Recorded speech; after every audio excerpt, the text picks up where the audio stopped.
Pernyataan Bobi terhadap penggabungan itu menyakiti hati masyarakat Batubara. Dan kemarin disampaikan oleh Ketua Dewan Pengarah, ya kan, Bang Ahmad Doli Kurnia Tanjung. Dia katakan bahwa pemekaran ini bertujuan untuk percepatan pembangunan nasional. Ngobrol bareng Orbit, kami obrolkan, Anda simpulkan. Assalamualaikum warahmatullahi wabarakatuh. Jumpa lagi kita bersama Ngorbit, ngobrol bareng Orbit. Orbit kita masih kayaknya ada kaitan sama Orbit sebelumnya. Kita bicara sedikit tentang, kayaknya nggak sedikit juga ya, karena 2 orang nih tamu yang kami undang untuk datang. Ada Mas Sigit, ada Bang Khairul. Kita masih ceritakan tentang Provinsi Pantai Timur Sumatera. Begitu? Sumatera Pantai Timur. Sumatera Pantai Timur. Jadi kali ini kita datangkan betul-betul orang dari Pantai Timur. Ya kan? Bang Sigit atau Mas Sigit ya. Ini kadang-kadang karena kita di Medan, abang sama mas itu kadang-kadang tertukar-tukar. Jadi Bang Sigit itu dari Asahan. Nah, Bang Khairul Batubara. dari Batubara. Pas lah itu ya. Pas. Mama dan anak. Nah. Yang dulunya sebetulnya juga agak Enggak, dari Asahan kami. Oh, gitu ya. Iya. Bukan seperti yang diributkan sekarang ya. Wah. Antara Sumatera Utara dengan Pantai Timur Sumatera. Oh. Ada kemiripan. Ada kemiripan. Nah, dalam proses sejarahnya. Ada yang nggak mau lepas gitu ya. Tapi kurasa itu kan perjalanan. Nggak mau lepas itu khawatir ajanya. Ya, itu kan perjalanan. Tapi aku ingin tahu lebih langsung dari kalian lah. Kalian sebetulnya kan orang-orang penggagas dan segala macam. Mas Sigit di situ sebagai apa? Saya sebagai Ketua Dewan Penasehat. Dewan Penasehat. Oke. Di pemekaran ini. Oke. Kalau Bang Khairul? Kalau saya dari organisasi Gemkara. Gemkara. Gemkara ini apa nih?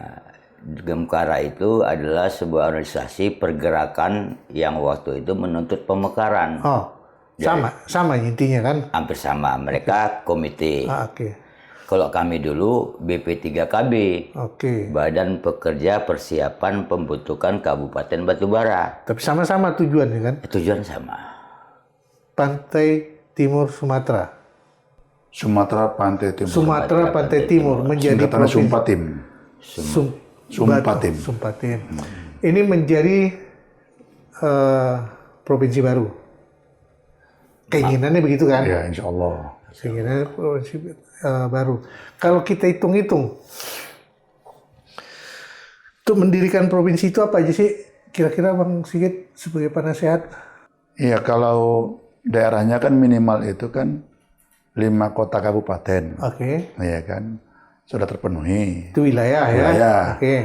Kemudian ada jumlah penduduk dan faktor-faktor lain ya. Yang sudah dibuat evaluasinya, juga dibuat angka-angkanya, skornya secara objektif dan otentik oleh ahlinya, bukan oleh kita, oleh ahlinya. Dan memang skornya cukup tinggi. Secara meritokrasi itu udah diuji? Kalau meritokrasi kan nanti, ketika sudah terbentuk. Ya. Tapi dasarnya sudah diuji. Kan daerah yang 6 daerah ini kan banyak orang-orang yang sudah berpengalaman, orang yang punya meritokrasi yang udah mumpuni. Ya, saya kira itu tinggal digabungkan saja menjadi satu daerah. Ya kalau disetujui oleh pemerintah pusat, ya insya Allah akan jalan sebagaimana Batubara dulu nggak ada juga, ada kekhawatiran. Ternyata berjalan Batubara udah berapa kali bupati. Dan sukses ya? Sukses. Maksudnya tetap ada dan bisa berjalan, gitu, dinamis. Berarti kan kalau digulirkan secara baik dan benar, terukur dan jelas, segala sesuatu itu kan memungkinkan. Ya, why not? Kan cuman ada beberapa hal yang seharusnya masuk hitungan awal mungkin ya. PAD aslinya gimana? Terus ketika dimekarkan, bagaimana nantinya? Dan hitungan-hitungan lain lah. Terus ketika PA yang aslinya aja kemampuan dia untuk memisahkan diri itu secara umum udah terukur. Sudah. Betul, Bang Khairul? Ya, beliau dulu yang jawab. Dari studi ahli, Oke. iya kan, skornya bakal Provinsi Sumatera Pantai Timur ini sedikit di bawah Provinsi Sumatera Utara jika dimekarkan. Sedikit di bawah. Oh iya, Provinsi Berarti Sumatera ketika sudah mekar. Kalau ini dimekarkan, Sumatera Utara potensinya jadi... Enggak juga, karena dia lebih tinggi. Oke. Ya kan, Sumatera Utara ketika katakanlah 6 daerah ini menjadi provinsi, maka Sumatera Utara masih lebih tinggi dibanding Provinsi Sumatera Pantai Timur. Dan Sumatera Timur ini bisa hidup dari sumber daya PAD segala macam yang ada. Karena kasat mata aja kita lihat bahwa kawasan itu memang kawasan yang memiliki potensi sumber PAD yang luar biasa. Berarti yang asli dia sendiri sebetulnya sanggup kan? Sanggup. Dan ditambah dengan potensi yang dia punya ketika dia sudah dimekarkan, Iya. akan lebih sanggup? Agak sanggup. Ada penambahan dari yang hitungan awal? Saya kira itu kan nanti kan ke depannya akan dinamis ya. Ya. Modal dasarnya sudah cukup untuk menjadi provinsi. Iya, itu dia. Nah, gitu. Itu sanggup kan berarti kan dia kan. Nah, tinggal kemudian dia kan dia jadi pemerintahan baru, pastilah dia akan lebih, insya Allah akan lebih sanggup lagi. Karena ketika dia jadi pemerintahan baru, akan banyak kebun-kebun dan industri apa yang ada di kawasan itu menjadi hak milik. Sebetulnya kan kalau BUMN itu kan pemerintah pusat punya. Ya, tapi kan ada bagi hasilnya. Ada bagian-bagian nantinya kalau ada perubahan-perubahan undang-undang yang juga akan dinikmati oleh kawasan itu sendiri. Gitu. Dan tidak perlu lagi lewat sumut. Nggak perlu. Oke. Iya. Itu salah satu tujuan kan, bahwa akan terjadilah pemerataan. Nah itu dia poinnya. Iya, pemerataan itu. Dan kemarin disampaikan oleh Ketua Dewan Pengarah, ya kan, Bang Ahmad Doli Kurnia Tanjung. Oke. Dia katakan bahwa pemekaran ini bertujuan untuk percepatan pembangunan nasional, mulai dari daerah, sehingga nggak semua terpusat, kan berat sekali. Ya. Ya kan, nah, didistribusikanlah itu ke Ini kan daerah. Realisasi dari desentralisasi dari tahun 2000. Iya, awal otonomi daerah itu kan. Otonomi daerah itu. Iya. Nah, ketika itu secara hitung-hitungan masuk akal, kan ada juga kemungkinan fail, gagal. Iya. Kegagalan itu juga ada digambarkan. Iya, pertanyaannya bisa dibalik. Dari ratusan daerah yang mekar, mana yang gagal? Nggak ada. Nah, memang sih nggak ada yang gagal, tetapi kalau dilihat justru memberatkan secara nasional. Karena beban yang tadinya dipakai untuk sumut, ini harus dipotong, dipakai juga ke provinsi baru. Terutama kayak dana alokasi yang ada dari pusat. Iya. Ya tapi kan kemudian kan nggak hanya itu cara melihatnya. Oke. Bagaimana tata kelola pemerintahan yang mekar ini, dia bisa melaksanakan secara lebih efisien. Iya kan? Ada efisiensi yang terjadi di situ. Itu juga kan menjadi sumber yang bisa menghadirkan satu prestasi performa dari daerah itu sendiri. Jadi nggak hanya satu sisi selama ini. Katakanlah untuk sumut misalnya dapat 10 triliun misalnya begitu ya kan. Dengan adanya daerah baru, sumutnya pasti nggak 1 triliun lagi karena akan berbagi dengan daerah yang baru, provinsi baru itu kan, katakanlah dapat 3 triliun yang baru. Sumut dengan daerah yang sisanya itu dapat 7 triliun. Sama aja kan. Ya. Kemudian tinggal kreativitas pemerintahan itu sendiri kan, bagaimana dia bisa good governance sehingga modal yang katakanlah 3 triliun untuk daerah baru itu bisa bernilai lebih daripada dia bergabung dengan sumut. Iya. Ya. Tapi mungkin itu pula kan yang untung pemerintah daerah pusat. Ya, tapi yang itu pula mungkin yang jadi masalah buat sumut mungkin Bang Khairul. Sebetulnya nggak ada masalah. Problem pemekaran seperti Sumatera Pantai Timur ini, ketika batubara, perjuangan masyarakat batubara untuk memisahkan diri dari Kabupaten Asahan, motivasinya kan bagaimana untuk percepatan kesejahteraan masyarakat. isunya kemarin kan itu, apakah mampu batubara secara ekonomi, kemampuan fiskal, Ya. potensi yang ada di batubara bisa menjadi sebuah daerah otonom. Kemarin kan itu juga yang disampaikan oleh penguasa saat itu. Oke. Nah, kemudian kita melakukan pengkajian. Ada tim pengkajian yang dipimpin oleh Bapak Haji Oka Arya almarhum kemarin. Mereka pelajari itu dengan tim-tim yang ada, Bang Nurdin Lubis dan lain sebagainya lah. Dan nyata terjawab. Kita buat semacam hasil kajian dan dalam perjalanannya itu memang ya nggak mudah pemekaran ini. Oh iya. Apalagi batubara itu 1 tahun setelah reformasi digagas. 99-2000, kita reformasi 98, masih kental nuansa kekuasaan itu, Orde Baru itu. Waktu itu. Nah, terus berkembang sampai ke sesudah reformasi 25 tahun, ya 20 tahun lebih lah ya. Ya usia kita kan 19 tahun batubara. Nah, jadi selama 19 tahun itu, bisa Bang Hairul gambarkan apa yang kalian kaji itu, setiap tahun ada memang gerakan yang positif naik? Enggak, persoalannya kan begini kan. Kita kan untuk membuktikan bahwa pemekaran itu berhasil. Ya berhasil. Kan tapi gitu. Kan keberhasilan dari 1999 sampai dikeluarkannya Undang-Undang Nomor 5 2007 tentang batubara itu sekitar berapa tahun? Tahulah tahun 2000, 7 tahun kami berjuang. Cukup lama. Oke. Enggak hasil dari batubara berdiri sendiri. Oh ya. Nah, pergerakan itu nampak nggak? Ya nampak lah. Pelayanan semakin dekat. Itu poinnya sebetulnya. Pelayanannya semakin dekat. SDM semakin tumbuh dan berkembang. Kelembagaan masyarakat terbentuk. Dulu nggak ada KPU, ada KPU. Dulu nggak ada Kapolres, ada Kapolres. Seperti lembaga eksekutif dan yudikatif. Tapi jadi kan, keuntungannya kan itu dia. Ya, tapi bagi sebagian publik awam. Ya. Awam seperti kami lah jelata, yang dilihat orang berebut kuasa. Ya. Apa seperti itu yang? Jadi sebenarnya statement Bobby tentang ada hasrat kekuasaan.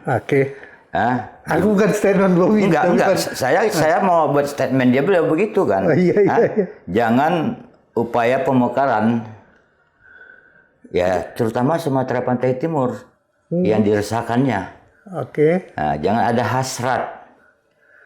Ya, persoalan pemekaran pasti ada nuansa politik, harus kita akuin. Iya.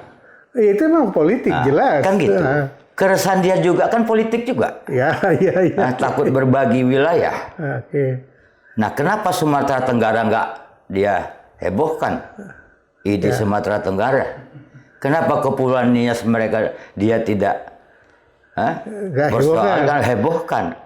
Taput juga. Tapanuli seperti itu yang sekarang lagi ya kan intensifnya melakukan proses kan begitu. Oke, kan nampak memang gerakannya gerakan politik dan rakyat dari daerah yang bergerak. Ada yang mengatakan kan kondisinya kita masih moratorium. Tapi kalau dalam fakta yang kita lihat di Indonesia, apa memang ada moratorium itu dan berjalankah moratorium itu? Ya moratorium itu kan mirip kita mau nonton bioskop juga waktu itu kan. Antri, kalau kita nggak ikut antri di depan loket itu, begitu buka loketnya, kita nggak kebagi tiket. Jadi kita sama-sama antri aja di depan loket itu untuk kalau moratorium dibuka, kita udah masuk barisan. Gitu. Itu aja sebetulnya cara melihatnya gitu. Apa moratorium itu? Kewenangan pemerintah pusat dan mengkaji bla bla bla untuk kebaikan masyarakat Indonesia semuanya. Tapi ide pemekaran ini untuk juga membantu pemerintah pusat yang tugas dia mensejahterakan masyarakat Indonesia itu perintah undang-undang.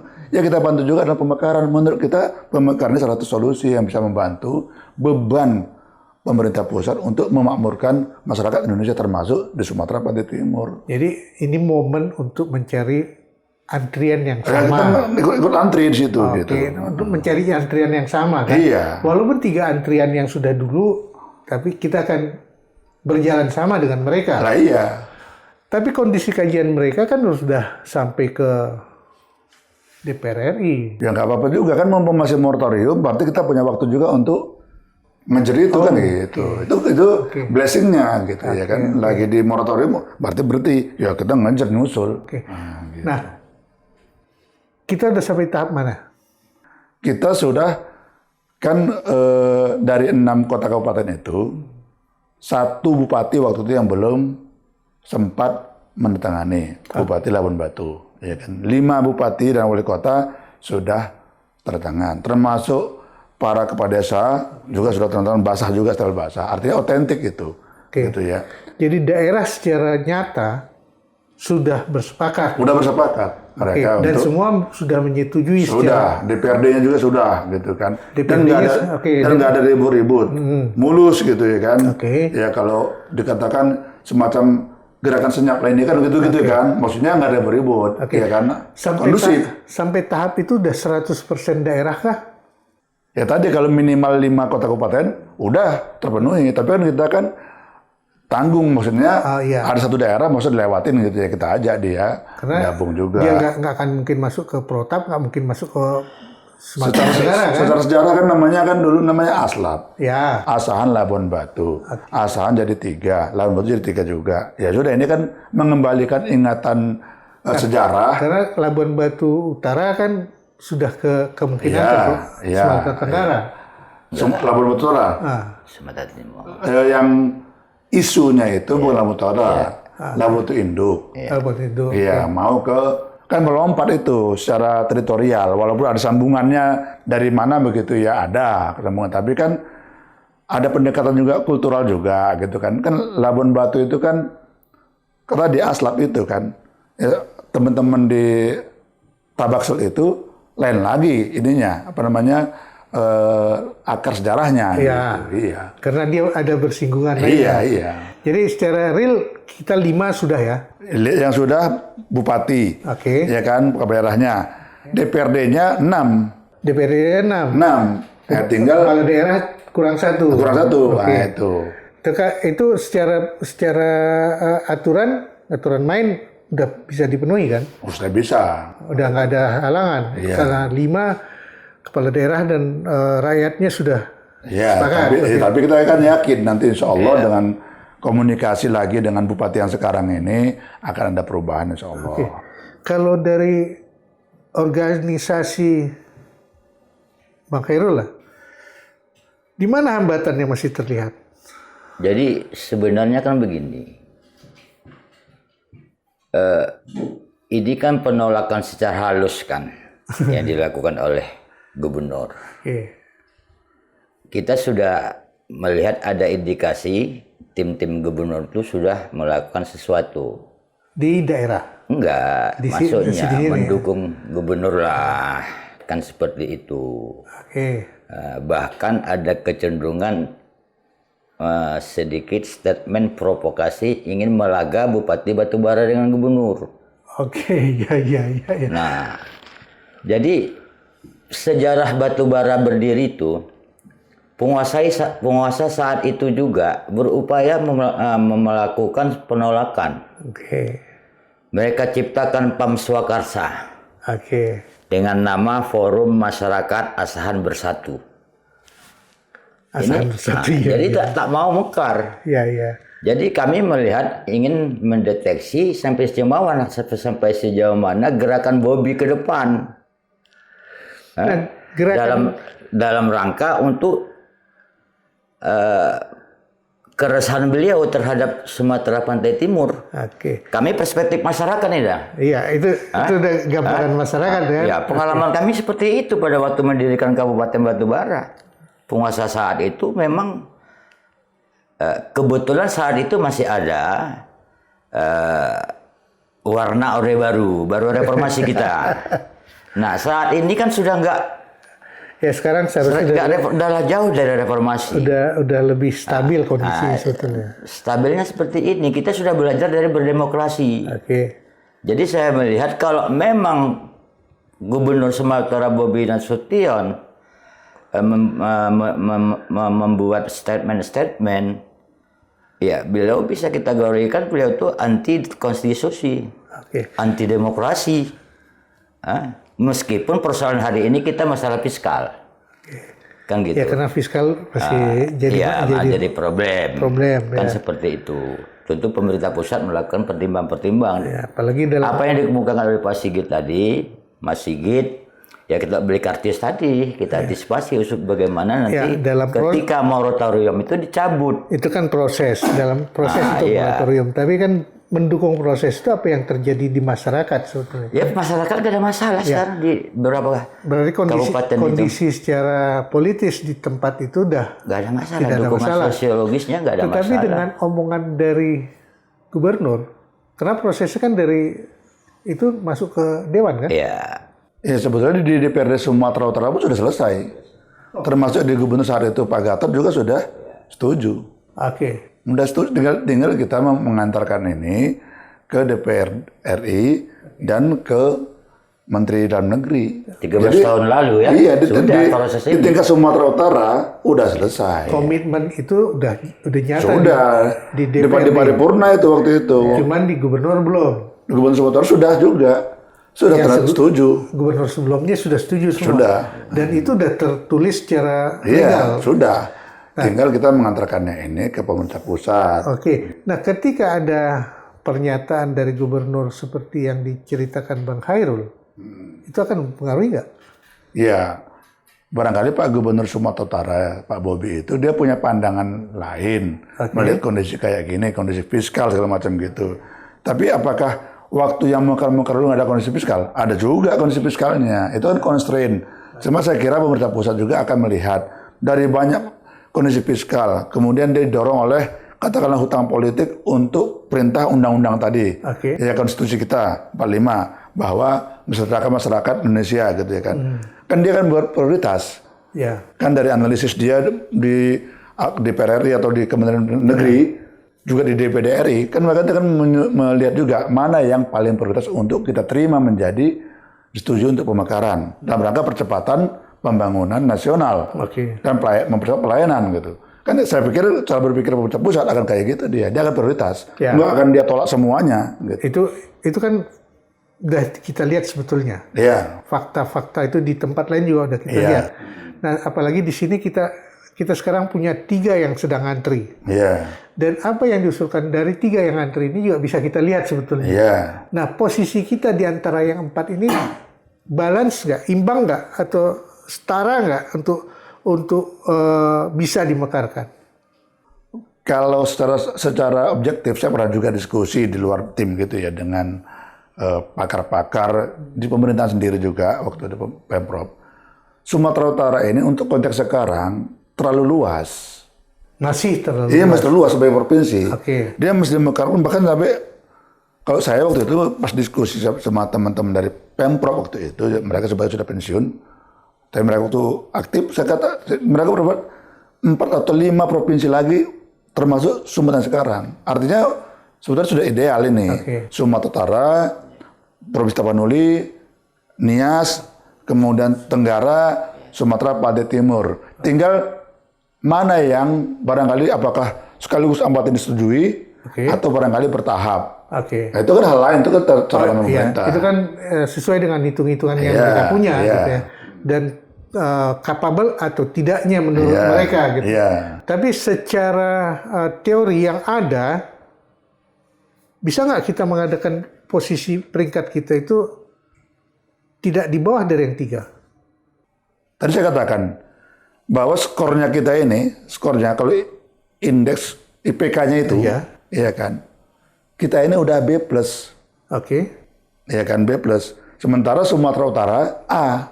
Kan? Cuman tinggal apa namanya? Tinggal tarik-tarik sikit. Setengah benang aja lah itu. Nah, gitu. Tapi jangan pula sampai tinggi Sumedang ya. Enggak.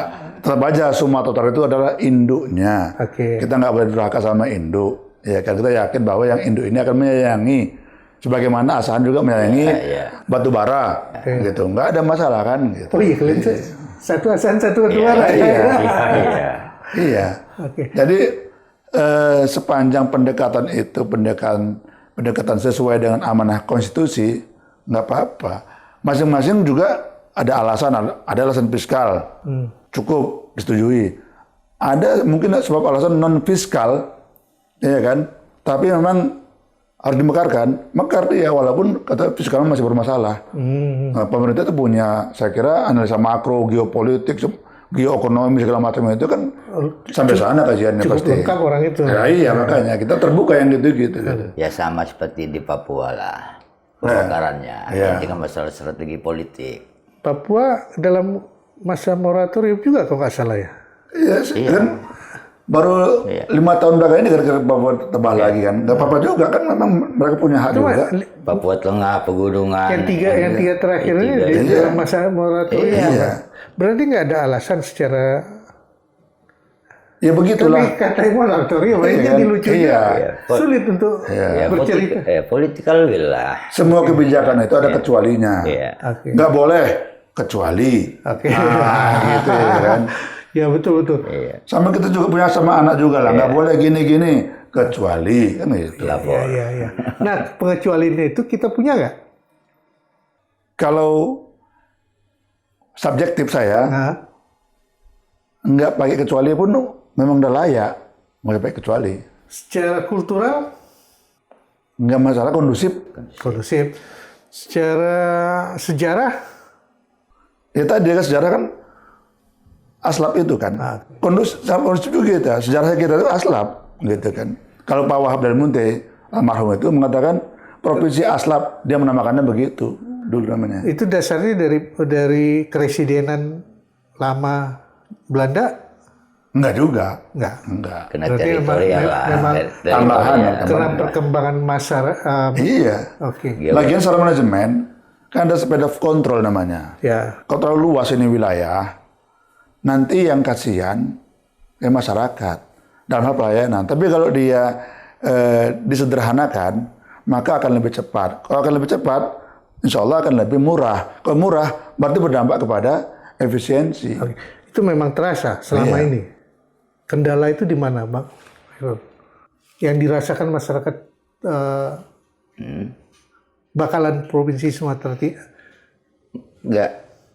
Menurut keyakinan saya, kan gitu. Enggak, kendala yang dirasakan masyarakat selama ini, ketika masih bergabung dengan Sumatera Utara, kami terkendala di sini. Ketika ini dilepas dari Sumatera Utara, kami bisa lebih cepat, lebih. Ya persoalannya pertama masalah jalan provinsi. Itu di daerah Medan Deras, jalan provinsi itu sampai sekarang memiliki nggak tuntas-tuntas, walaupun dibangun. Sampai dilakukan sama anak-anak daerah. Ya kan seperti itu salah satu contoh persoalan infrastruktur jalan. Nah, tapi ketika Sumatera Pantai Timur sudah berdiri sendiri, ini kan mudah dan gampang. Nah, kalau Gubernur Sumatera Utara karena berpikir 3/3 kabupaten kota. Tapi kalau dikeluarkan 5 kabupaten kota ini, dia kan terbantu. Ya 6 ini. 6 ini. Tambah Protap 5. Nias juga 5. 5 tambah kita 6, 16. Ya kan tambah Tenggara lagi. 5 juga 21. Kan tinggal 12 yang dikelola. Lebih mudah insya Allah. Memang secara hitung-hitungannya semua bisa dihitung. Dan semua bisa dimasuk akalkan. Ya kan? Tapi kalau memang lepas, apakah yang selama ini dianggap memberatkan atau menjadi kendala bisa dilaksanakan atau dituntaskan? Ya kan kita boleh aja kita mendukung nggak mendukung, keberatan tidak. Yang penting kita pakai data saja. Ya kan? Ya itu maksudnya kan secara iya, data. Kan ada. Jadi kalau kita provinsi baru ini muncul, jalan mungkin dalam kurun waktu 10 tahun akan terjadi perubahan dari sekian menjadi sekian. Nah ya begitu. Karena lagian mungkin juga ke Labuan Bilik yang jalannya aku pernah tahun 93 ke sana 12 jam lebih. Iya. Apa akan bisa juga seperti itu? Iya, karena tadi kewenangannya sudah terdistribusi ke daerah yang baru. Maka rantai ininya makin dekat, makin cepat. Nah, tapi kalau semuanya mesti ke Medan, kan jauh sekali. Sementara dia mesti mengurusi daerah yang lain lagi gitu kan. Yang mesti diurusi juga, hak mereka juga minta diurus gitu kan. Nah, tapi kalau ini sudah terbagi, terdistribusi yang baru, maka yang ini akan lebih cepat. Oke. Sekarang aku mau tahu potensi apa yang akan dikembangkan dan memang kalian lihat di situ menjadi apa potensi yang agak terkendala kalau masih dengan sumut. Jadi saya kok khusus batubara lah ya, karena saya tinggal di batubara, kan begitu. Itu kan kawasan strategis nasional Kuala Tanjung. Ya. Kemudian dijadikannya Kuala Tanjung sebagai pelabuhan hub. Nah sampai saat ini kan belum terkelola dengan secara maksimal. Oh jadi kalau itu jadi provinsi itu akan bisa otomatis lah Gubernur Sumatera Pantai Timur usah mikir, Gubernur Sumut nggak usah mikirkan itu lagi. Komunikasikan ke sana. Jadi distribusi TKD, distribusi DAUD dan bantuan pusat itu langsung ke Sumatera Pantai Timur. Dan itu bisa bergerak. Artinya sisa dari pembagian Sumatera Utara, kalau seandainya Sumatera Tenggara, jadi lebih rentang kendalinya lebih cepat, dekat. Itu betul Mas Sigit. Kalau yang itu betul. Seperti saya katakan tadi, Bang Merejanul kan, kalau jadi 5 provinsi misalnya, katakan bagi 10 triliun, gampangnya ini bagi 5, 2T. Kan tinggal para gubernur nanti berkompetisi siapa yang paling efisien mengelola 2T itu. Dan siapa paling efisien menggali PAD-nya sendiri. Nah iya, gitu. Dengan modal dasar 2T misalnya, walaupun nggak akan sama rata kayak gitu kan, ada rumus-rumusnya. Gitu. Iya. Sehingga segala sesuatu itu bisa berjalan dengan cepat. Iya, jadi ada, ini kan kayak gini juga, kayak kan laga juga lah. Kalau di Jakarta kan sabu-sabu ya kan. Kalau satu aja ikan laga ini. Tapi kalau semangat ikan laga jadi lucu memang. Dia kan sendiri kan, dia selfie apa gitu kan, kayaknya ada no problem. Tapi begitu masuk ikan yang satu lagi, dia bergerak gitu kan, saling dinamis gitu. Jadi gitu. Rijanul, kami selaku gerakan pemekaran Gemkara juga memang ingin merespon statement Gubernur juga persoalan kemungkinan digabung lagi daerah Mekar ke Induk. Persoalannya memang secara regulatif tak ada persoalan. Ya, itu bisa dan bisa. Boleh saja. Tapi ada sejarahnya di Indonesia penggabungan. Iya, belum nampak sama kita. Iya, berarti kan. Tetapi kalau memang hitungan secara meritnya betul, itu sangat mungkin segala sesuatu. Iya, itu makanya dibenarkan oleh regulasi. Enggak, ya makanya tadi ku tanya dari awal. Kita udah hitung secara merit nggak potensi kita ini, ya kan? Oh, kalau kami bergerak dari yang kami cuma bisa tumbuhan ekonomi masyarakat situ cuma 5%, dan ketika kami bisa bergerak sendiri, ini bisa 7 atau 8%. Itu kan jelas hitungannya. Nah, hitungan itu udah sampai juga ke sudah. Di tim sudah ada juga. Sejarah Indonesia pemekaran nggak pernah terjadi penggabungan, hanya antisipasi regulasi. Khusus bagi batubara, saya ingin tekankan kepada Gubernur. Batubara itu bukanlah hadiah. Ingat ya, itu sejarah yang panjang, heroik. Ya perjuangannya emang nampak. Ya kan, kita menghadapi tembok kekuasaan yang dahsyat saat itu. Jadi pernyataan Bobi penggabungan itu, ini kan persoalan kan pelopor Sumatera Timur ini kan terindikasi kan Bupati Batubara. Iya kan, dalam statement. Bisa muncul di pada waktu di perang politik lain. Pertemuan di Kemendagri kemarin dengan statementnya itu. ya kita juga nggak enak juga ini. Karena itu bupati kami, Baharudin Siagian itu ketua Dewan Penasehat Gemkara. Oke. Dan dia juga lahir dari perjuangan pemekaran itu. Dialah representasi spirit Oka Arya ada pada dia. Oke. Ingat itu. Tapi bukan berarti kalau provinsi ini muncul, ini adalah notabene harus menghargai satu atau lain kabupaten.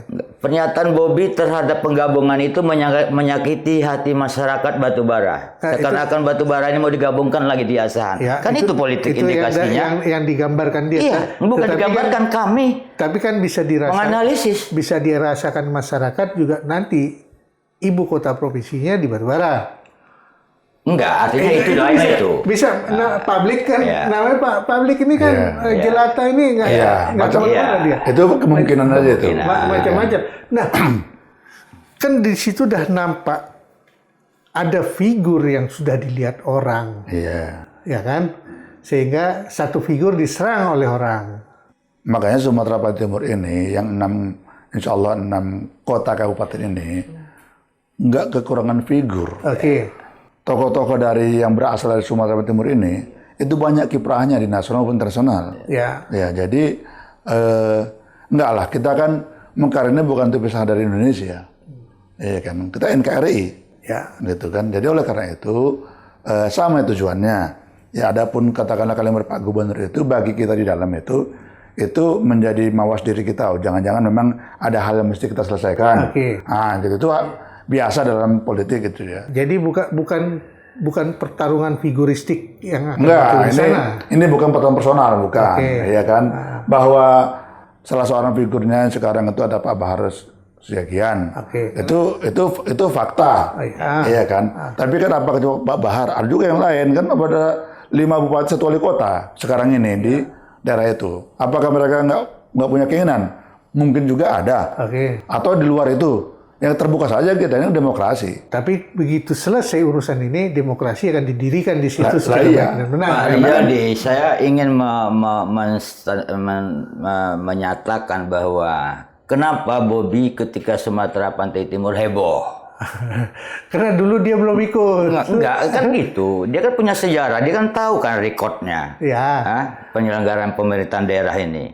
Atau karena dia masih muda, kurang berpengalaman, nggak baca sejarah, wallahu a'lam. Jadi dia mungkin dia nggak ngikutin yang 3 lain. Mungkin jadi, mungkin juga dia punya birahi. Sementara dia menyatakan yang lain punya hasrat. Ini antara hasrat dan birahi beda-beda tipis ini 11-12. Ya, ketika Sumatera Tenggara kenapa nggak heboh?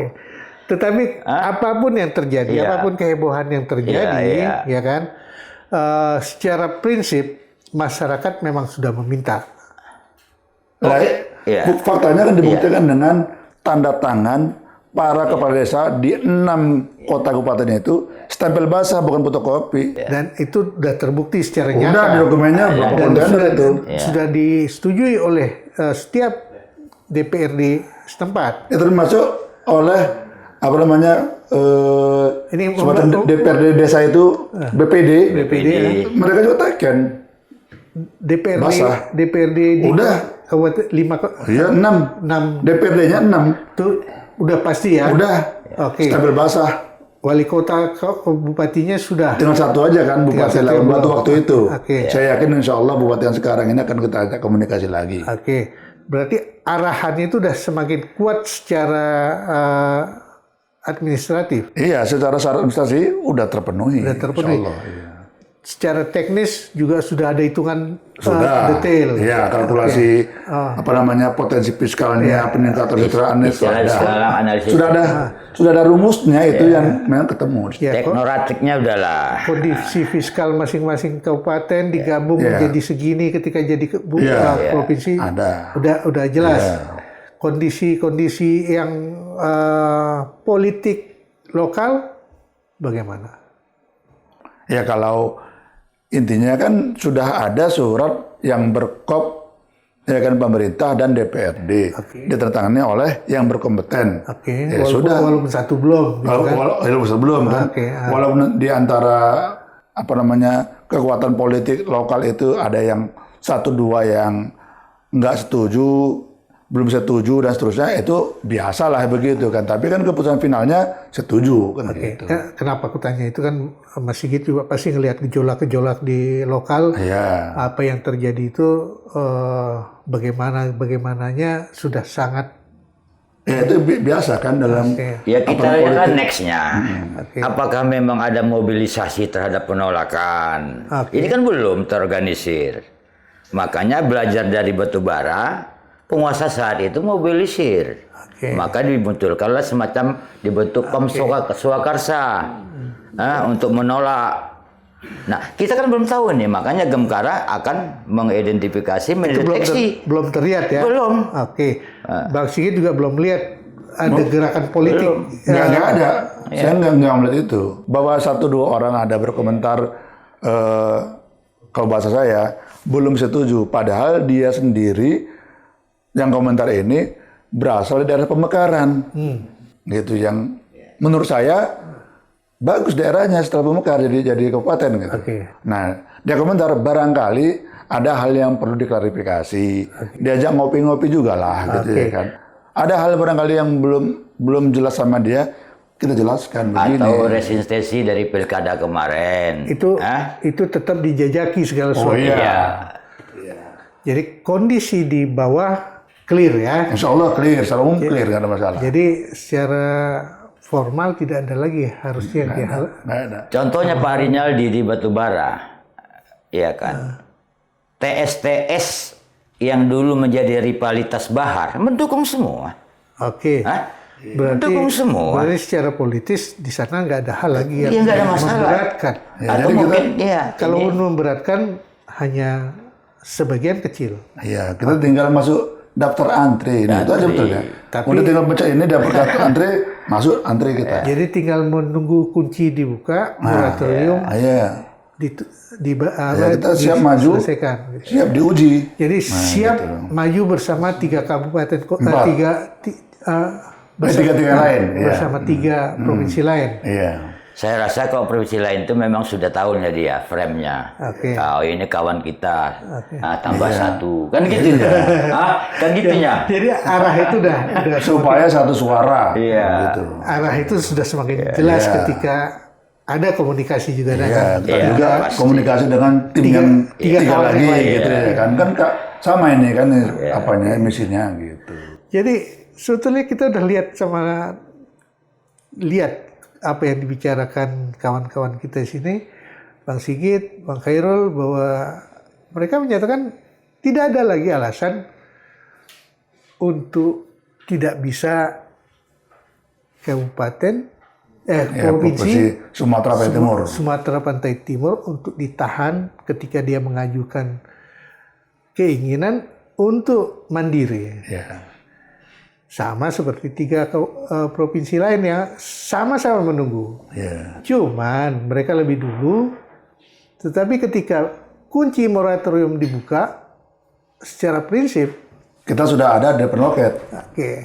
Mereka sudah siap dan mengajukan hal yang seperti dilakukan 3 provinsi lain. Dan seandainya ini terjadi, apa yang akan mereka lakukan di sana? Saya kira mereka akan senang, bersyukur karena peluang untuk lebih maju akan terbuka, makin terbuka. Apalagi sekarang sudah lintasan tol itu kan dari mulai Batubara sampai nanti ke Labura sudah ada lintasannya. Trace-nya pun udah sampai ke batas Riau. Jadi potensi-potensi itu juga kita hitung juga, gitu kan. Dengan ada juga kawasan Sungai Mangke segala macam, itu kan potensi untuk masyarakat lebih sejahtera. Jadi langkah-langkah udah kalian punya semua ya? Udah kita hitung juga. Jadi gitu juga, kita bersyukur juga. Kemudian ada harapan besar untuk bagaimana kita maju, maju bersama-sama lah. karena ada koneksitas ya kan, jaringan ya transportasi kan, Kereta kereta api, api sebenarnya. Jadi lebih optimis lah kita. Alasannya jelas, Ya. bersama kita bisa. Iya. Ya. Jelas, Kita bisa bersama. kita bisa bersama dan bersama kita bisa. Dan kemudian Sumatera Pantai Timur bahagia. Wah, itu Hah? plus nilai plus ya. Agak bahagia. Kami sudah obrolkan, tinggal orbiter di rumah menentukannya. Sampai ketemu di orbit-orbit berikutnya. Assalamualaikum warahmatullahi wabarakatuh. Salam. Waalaikumsalam.